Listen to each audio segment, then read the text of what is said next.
लोकसभा चुनाव हो गए हैं, नई सरकार भी बन गई है, लेकिन कई विभाग ऐसे हैं जिनकी समस्याएं जस से तस हैं। आंगनबाड़ी कर्मचारियां लंबे समय से प्रदर्शन कर रही हैं, सरकार से अपनी मांगों को पूरा करने के लिए गुहार लगा रही हैं। बीते साल 4 अक्टूबर 2023 को दिल्ली के जंतर मंतर पर एक विशाल धरना प्रदर्शन भी किया गया, लेकिन सरकार ने कोई एक्शन नहीं लिया। इन आंगनबाड़ी कर्मचारियों को मिला तो केवल आश्वासन। आंगनबाड़ी कर्मचारियों का कहना है कि सरकार उनसे केवल उनके काम न कराकर अन्य विभागों के भी काम कराती है। अल्प मानदेय होने के कारण जीवन यापन भी करना मुश्किल हो रहा है। उनकी सरकार से यही मांग है कि इन्हें एक निश्चित मानदेय दिया जाए। इन्हीं विषयों पर अटल टीवी की टीम ने आंगनबाड़ी कर्मचारियों संगठन के प्रदेश कोषाध्यक्ष इंदु वर्मा से टेलीफोनिक वार्ता की। उन्होंने क्या कुछ कहा, आइए सुनते हैं।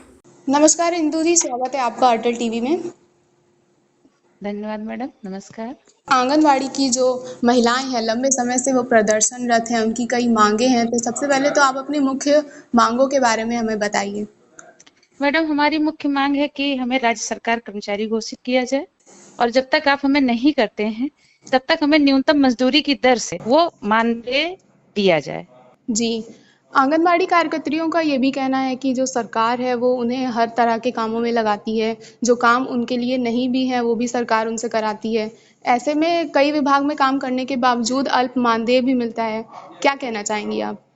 मैडम, मैं ये कहना चाहूंगी कि जो भी अन्य हमारे विभाग को स्वयं इस चीज को संज्ञान में लेना चाहिए कि हम जो है जड़ का काम करते हैं। हम गर्भावस्था से लेकर के 6 वर्ष तक के बच्चों के लिए कार्य करते हैं। उस दौरान अगर हमें अन्य विभाग में लगा दिया जाता है तो हमारे विभाग का कार्य बाधित होता है, जो कि बहुत बड़े भुखमरी और इन सब चीजों पे ये विभाग कार्य कर रहा है।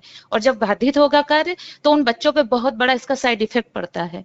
जैसे कि अभी स्वास्थ्य विभाग का मातृवंदन स्वास्थ्य विभाग इतना बड़ा है, उसके बावजूद उसका कार्य आंगनवाड़ी को सौंप दिया गया, जो कि गलत है। इस तरीके से अन्य विभागों के अगर कार्य सौंपे जाएंगे तो ये विभाग अपने कार्य कब करवाएगा आंगनवाड़ी से? तो अन्य विभागों को काम ना सौंप करके सिर्फ आंगनवाड़ी पे जो कार्य दिए गए हैं उनको किया जाए और एक इनका मास्टर रोल बनाया जाए कि इन्हें किस दिन क्या करना है। इनकी कोई भी चीज नियमता नहीं बनाई गई, जो नियमावली है वो नियमावली आंगनवाड़ी की बनाई जाए।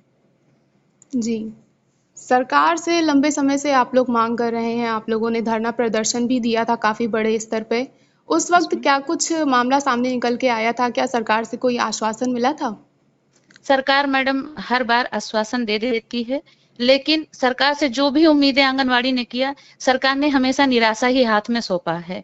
सरकार से कहा गया कि हमें एक न्यूनतम मजदूरी की दर से 18,000 मानदेय दे दिया जाए, लेकिन सरकार ने बदले में मात्र 1,500 रुपए, वो भी प्रोत्साहन राशि के दौरान हम लोग को प्रोत्साहन राशि के नाम पे सौंपा। और प्रोत्साहन राशि एक ऐसी चीज है, कभी आपके खाते में आएगी, कभी नहीं आएगी।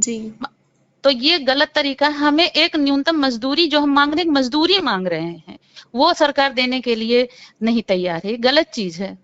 जी, आंगनबाड़ी की महिलाएं दिन रात काम करती हैं, सरकार के जो भी आदेश होते हैं उनको पूरा करती हैं, लेकिन सरकार इतना अल्प मानदेय देती है कि जो दैनिक जीवन है उस पर काफ़ी बड़ा असर पड़ता है।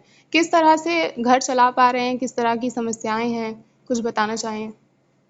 जब इसमें भर्ती की जाती है तो इसमें विधवाओं को पहले प्राथमिकता दिया जाता है। आप स्वयं सोचिए कि कोई विधवा महिला है, उसके पास बच्चे भी हैं, उसके पास सास ससुर भी है, वो पूरे परिवार का खर्चा मात्र 6,000 रुपए की आमदनी में कैसे कर सकती है? सरकार को खुद सोचना चाहिए कि वो सिलेंडर 1,000 रुपए में दे रही है।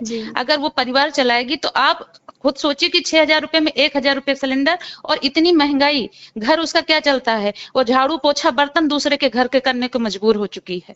जी, सरकार द्वारा काफ़ी कदम उठाए गए हैं। लोकसभा चुनाव में हार के बाद सरकार ने काफ़ी विभागों में अच्छा काम करने की कोशिश की है, जैसे ओपीएस बहाल की गई 2005 से पहले के कर्मचारियों को लेके। तदर्थ शिक्षकों की समस्याएं थी। आपको क्या लगता है कि आंगनबाड़ी को लेकर सरकार कुछ कदम उठाएगी?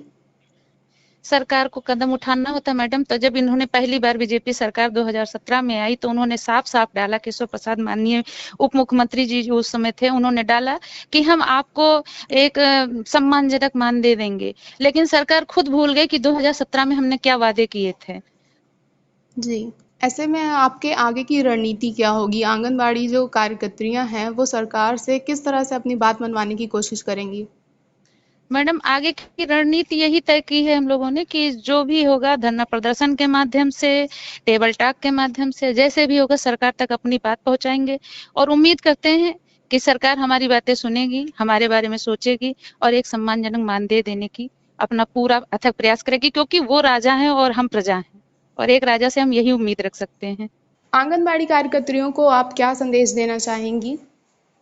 हम बहनों को यही संदेश देना चाहेंगे कि जो भी विभाग द्वारा कार्य दिया जा रहा है उसको समय पे पूरा करें, क्योंकि हो सकता है कि हमारे अच्छे कार्य की वजह से स्वास्थ्य विभाग का कार्य भी हमें थमा दिया गया, लेकिन अगर इस तरीके से कार्य दिन प्रतिदिन थमाए जा रहे हैं तो विभाग को यह भी सोचना चाहिए और हमारी सरकार को भी यही सोचना चाहिए, उत्तर प्रदेश सरकार को भी यही सोचना चाहिए कि जिस प्रकार इतनी आशाओं के साथ हमें कार्य दिन प्रतिदिन सौंपते जा रहे हैं, उसी आशाओं के साथ हम भी उनकी तरफ देखते हैं और हमारी बहनें भी ये कहना चाहती हैं कि अगर आप हमसे इतना काम कर लेने की उम्मीद रखते हैं तो हम भी उम्मीद रखते हैं कि आप हमारी न्यूनतम मजदूरी दर की वजह के तहत हमको वेतन दें और या फिर हमें राज्य सरकार कर्मचारी घोषित करें।